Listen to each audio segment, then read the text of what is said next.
Yes, before you ask, I am filming this video in my pyjamas. Hello everyone, today I'm going to be talking about what I go through when making one of my sketches, and just the thought process and just a little general discussion about my sketches.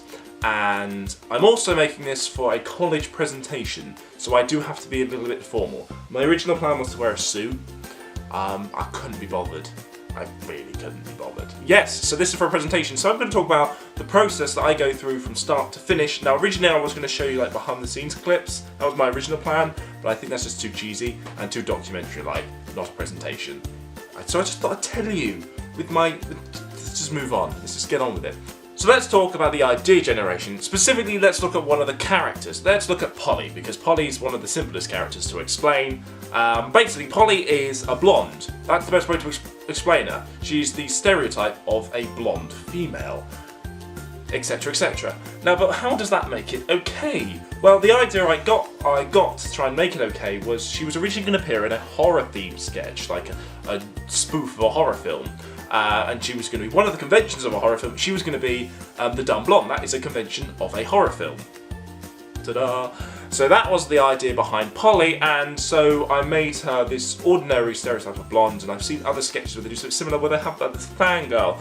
And what if these fangirls were real, and like real fangirls? And if you were to meet one of these fangirls, that was the whole point of her first sketch. And especially in the second one, it sort of goes a little bit too far. And she starts having a shrine and starts praising Daniel Howell. Yeah. Some of the feedback I got on that sketch in On Stop was that no one knew who Dan Howell was. But we'll just move on, shall we? Script writing is one of the only pre-production processes that I really ever go through with one of my sketches. I never really do one for videos like this because why would I need to? Mainly the whole point of it is improvised, and I work as an improv comedian, so most of the time I just, wing it. And I know that's one of the biggest recommendations in me, is you never wing it, but it's quite nice to be able to do that. So when it comes to doing shots, for example, I never do a shot list, because I know for a fact, especially with doing a sketch like Polly Gets Excited or the job interview, it's called shot reverse shot, where one shot's shot, and then I can just move the camera and then shoot another scene within the same scene. That makes sense in my head. But I was like, why would I do a shot list for something like that? What's the point in that? I'm just wasting my time.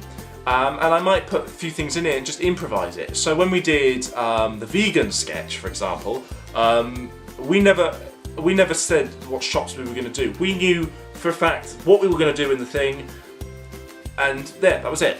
But we did shoot other things. There was B-roll, known as B-roll. We just shot random things. We went to a country park, and we just took bits out because we just sat there and went, what's the point? That's beside the point. Yeah. So that's the plan that goes through. But script writing is one of the only production processes because A, for two reasons. A, so I can see the story and try and develop the story through it, so I know what's going on. And B, for when I'm shooting, I can then read off one character's, and then I know the next character's lines is like a prompt, I can't remember what they're called, like a prompt like the news reports have. I cannot remember for the life of what they're called. But let's just go with it, if you know what I mean. So that was the whole point of that. And in some sketches, you can actually see me holding it, fun fact. In Polly Gets Excited, on my tablet, Polly is holding the script. I've got the script there. And on my phone, in Polly Gets Excited, the script is on there. And in the job interview, you can actually see a scene where I'm actually looking at the script because I completely forgot my line. Because I'm so professional, as you can see. With the thought process that goes around the sketches and what the hell's going on with them, it's quite complex because I'm a big fan of surrealism, but I always prefer the more story-based stuff. So with surrealism is doesn't make sense. There is no reason for it at all. It's just bananas. Big example of this is it's a French film. I can't pronounce it. I'll just write it there. It's written there because it's just I can't pronounce it. So that's the film. That's a surrealist film. Oh, postman just walked past. Hello. Yeah, just look into my house. That's not cool, creepy. Just changed rooms because I forgot to add something, and I'm recording this next day because there was something I forgot to say. Which is talking about the writing. The writing process of one of my sketches usually goes through a lot of stuff. I usually write a script in my format. Usually I'm the only one reading it, or if I'm giving it to someone else, they usually don't care. When I wrote the first draft or first version of Bottle Stop, It did have the follow the principles of what you would normally do in a script, but later on I just transferred to doing my version just because it's simpler, quicker and easier, and I also put the shots in there and everything. So I do a script, basically all my pre-production is done in one script. One thing I do in the future, I think definitely whenever writing a script, is I always write scripts on my own, so then the ideas don't, they change, sometimes they change over time. So with the, say my sketch If I Was in Taken, I wrote there's three stories out of that.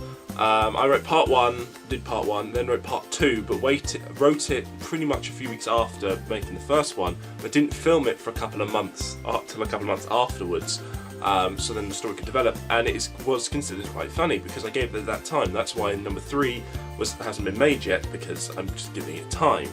That's the sole reason why that happened. And with the Great Hairdryer Adventure, we could develop the story. The first Great Hairdryer Adventure was originally going to be one episode, and then it was going to end with that episode with quite a boring ending, and then part 2, which was written with part 1, was going to be the part 2 with the boring ending, but we thought if it's a two-parter, it needs a significant ending for people to watch part 2 rather than a boring ending, so that's why the ending changed to part 2 to continue on as a series. So that's the story of the Great Hairdryer Adventure.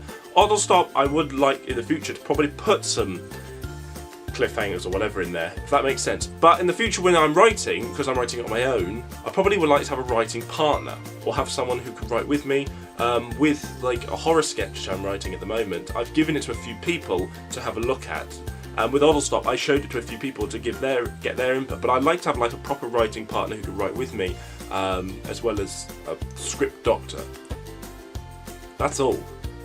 So yeah, and I really was a big fan of surrealism, but it sort of fitted perfectly with me, and it just fitted. But I sort of didn't like surrealism in the sense of I do like there to be more story.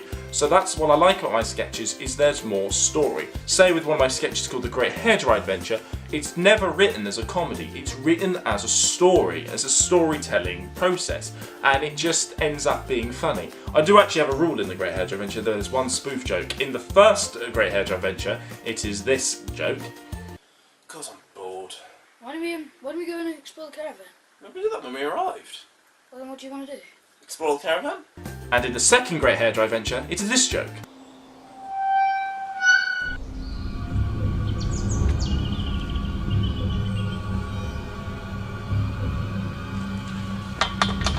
So that is the thought process that goes with the Great Hairdryer Adventure. And with Oddle Stop, the original idea for Oddle Stop was more story-based. It's about a couple that moves to Oddle Stop and they meet the characters on the way. That was the plan for that one. In this sketch, there is no story development, there is no plot. So when doing any sort of script writing, it was very, very difficult to come up with a story. So all it is I wake up in a house and everyone lives there. That's it. There isn't really a plot. So you would say that's the surrealist element of it.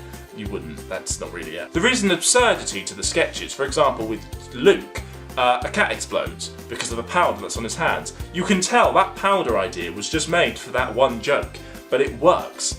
That's the idea I go for. My thought process is I come up with a punchline for a joke and I just build up to it. One of the best examples is The Bad Ghost, a sketch which I'm not really a big fan of, but this is the best way to explain it. Now I like the gag and the shot gag of someone behind the door with their clothes on, opening the door, and when they're on the other side of the door, their clothes being off. I just found that funny. I don't know why, I just did. But then I thought, well, let's come up with the context. I have an idea, let's do some story here with a villain known as the Bad Ghost. That was it, just meet the bad ghost and then goodbye. Ta-da! That was the sketch made for the bad ghost. That was the thought process. The punchline came first and then the build-up. With Oddle Stop, that was the same thing that was used in Oddle Stop. It was used with the cat gag. So the cat gag the cat exploding, that was a slight reference to the League of Gentlemen, which is what this is based off of, after a dissertation I wrote. I forgot to mention that. This character that used to, a vet that used to look after animals incredibly badly, instead of helping them, he'd kill them. And I just wanted to reference that because I found that gag, I don't know why, because I'm sick and twisted, I found that really, really funny. So that's what happened there. And I just found that gag, thought of a cat exploding, I thought what could happen? This special powder. And that was one of the only scenes in sketches put in from the original to stop, put into this new one, was the only scene that would have worked. So I hope you would have enjoyed this little insight into how the thought process and how I go about creating one of my sketches. Yes, it was all over the place, yes, it was a load of waffle, and yes, thanks for watching.